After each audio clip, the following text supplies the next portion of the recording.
نحمده ونصلي على رسوله الكريم أما بعد فأعوذ بالله من الشيطان الرجيم بسم الله الرحمن الرحيم ألف لام را كتاب أنزلناه إليك لتخرج الناس من الظلمات إلى النور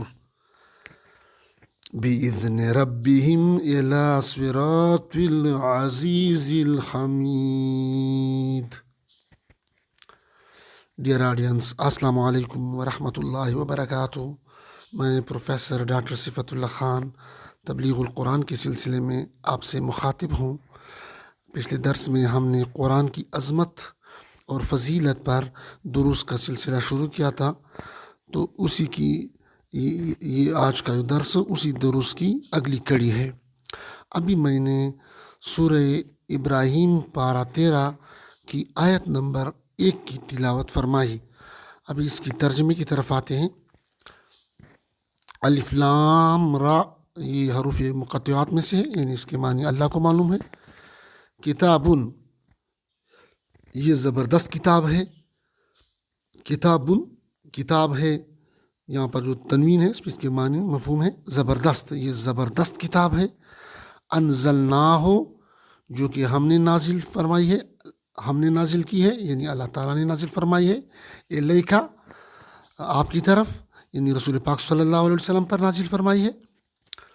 لتخرجا تاکہ تو نکالے، الناسا لوگوں کو، لتخرج الناسا تاکہ تو نکالے لوگوں کو، من الظلمات اندھیروں سے، ظلمات سے، الی النور اجالے کی طرف، روشنی کی طرف، نور کی طرف، تاکہ تو اس کے ذریعے، یعنی اس قرآن پاک کے ذریعے لوگوں کو ظلمات سے، اندھیروں سے نکال کر روشنی اور نور کی طرف لے آئیں. بِإِذْنِ رَبِّهِمْ ان کے رب کے حکم سے، ان کے رب کے امر سے. بِإِذْنِ رَبِّهِمْ ان کے رب کے حکم سے. الی صراط راستے پر، الی صراط العزیز الحمید عزیز زبردست، حمید خوبیوں والے، یعنی اللہ کے راستے. صراط العزیز الحمید صراط اللہ کے راستے کی طرف لے آئیں. صراط عزیز اور حمید جو اللہ پاک کی صفات ہیں. اللہ پاک زبردست ہے، عزیز ذات ہے، حمید ہے، خوبیوں والا، تعریفوں والا.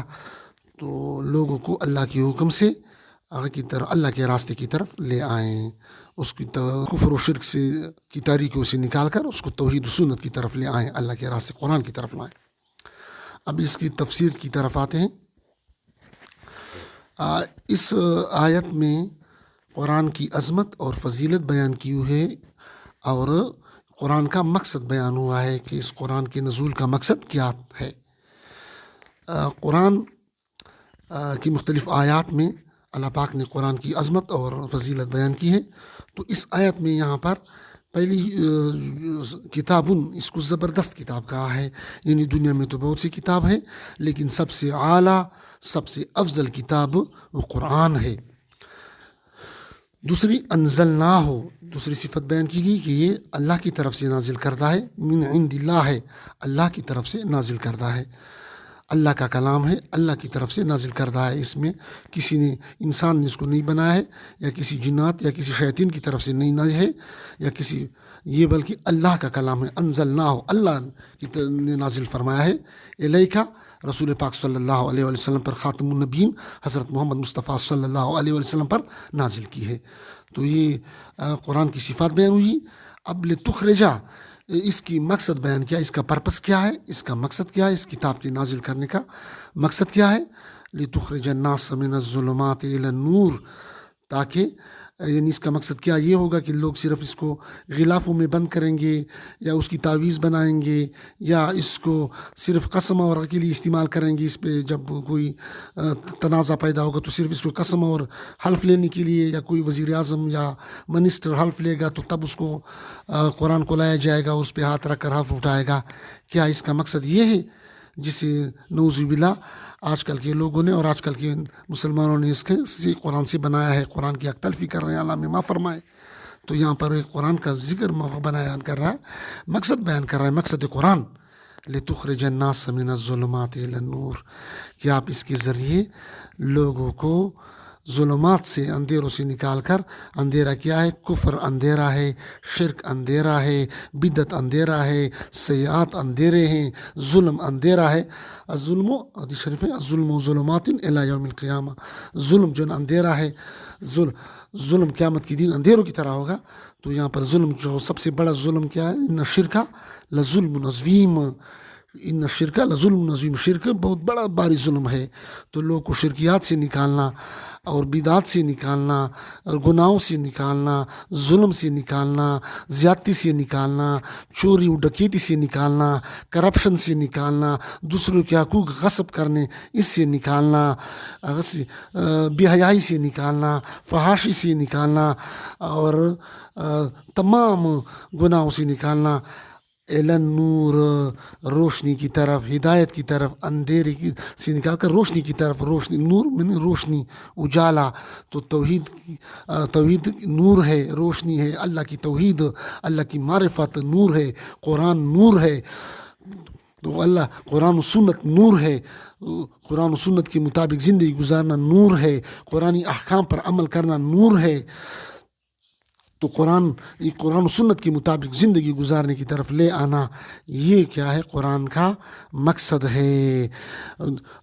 اور اس کی آپ تبلیغ کریں گے، اس کو بیان کریں گے اور لوگ کو بیان کریں گے، اور اسی پر عمل کرنے کے لیے قرآن کی اس پر عمل کریں گے، لوگوں کو عمل کی دعوت دیں گے اس پر، یعنی قرآن کے معنی سمجھنا، اس کے مفہوم سمجھنا، اس پہ عمل کرنا اور اس کے مطابق عمل کرنا۔ قرآن پاک نے جو اوامر، جو احکام بیان کیے ہیں اسی کے مطابق عمل کرنا، اور جو نواہی جسے منع کیا گیا ہے اسے منع ہونا۔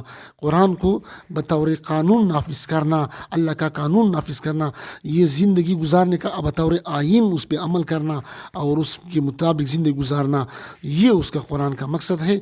نہ کہ اس کو قرآن کو طاقوں میں سجانا، قرآن کو غلافوں میں بند کر کے صرف اس کو حلف لینے کے لیے اٹھانا، یعنی نکاح کے وقت، رخصتی کے وقت اس کو لانا، یہ قرآن کی حق تلفی ہے۔ قرآن کا حق اگر سے نکالنا، لوگوں کو ظلمات سے نور کی طرف، گناہوں سے، شرکیات و بدعات سے نکال کر اجالے اور روشنی کی طرف لانا ہے، قرآن و سنت کے مطابق زندگی گزارنے کی طرف لانا ہے۔ یہی وہ صحابہ کرام تھے، یہی جب قرآن نازل نہیں ہوا تھا تو وہاں پر اتنا اندھیرا، اتنا ظلم تھا کہ لوگ مشرکین نے مکہ اپنی، اور تو ظلم تو دور کی بات، اپنی بچیوں کو زندہ دفن کرتے تھے۔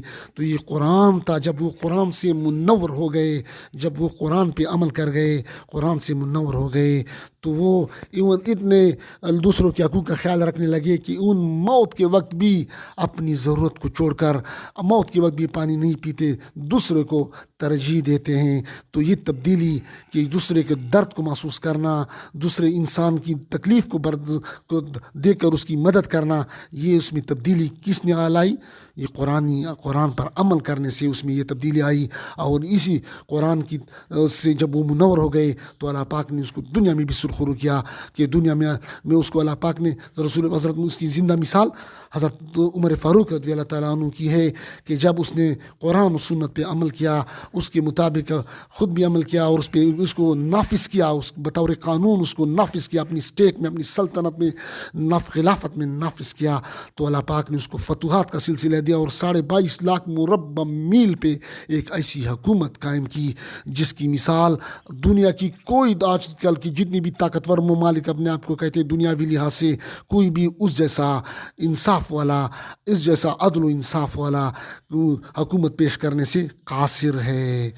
تو یہ وجہ کیا تھی؟ یہ قرآن تھی، قرآن نے ان کو من الظلمات الی النور کی طرف لے کر آیا۔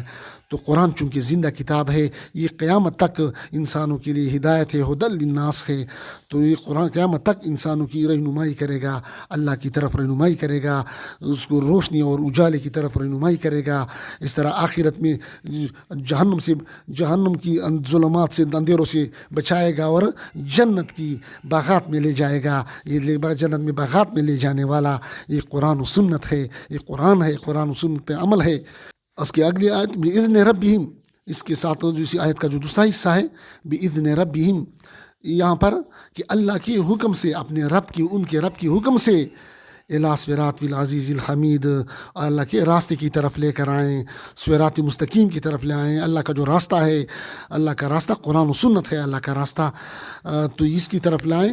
لیکن یہاں پر تفاسیر لکھتے ہیں کہ یہاں پر دائی کو قسم کی تسلی ہے کہ آپ دعوت دیں گے، لیکن یہ لوگ اللہ کے راستے کی طرف وہ لوگ آئیں گے جس کو اللہ توفیق دے گا، یعنی اللہ کی توفیق سے اس کو قرآن و سنت پر کی طرف آئیں گے، اور قرآن و سنت پر عمل کرنا اس کے لیے آسان ہوگا۔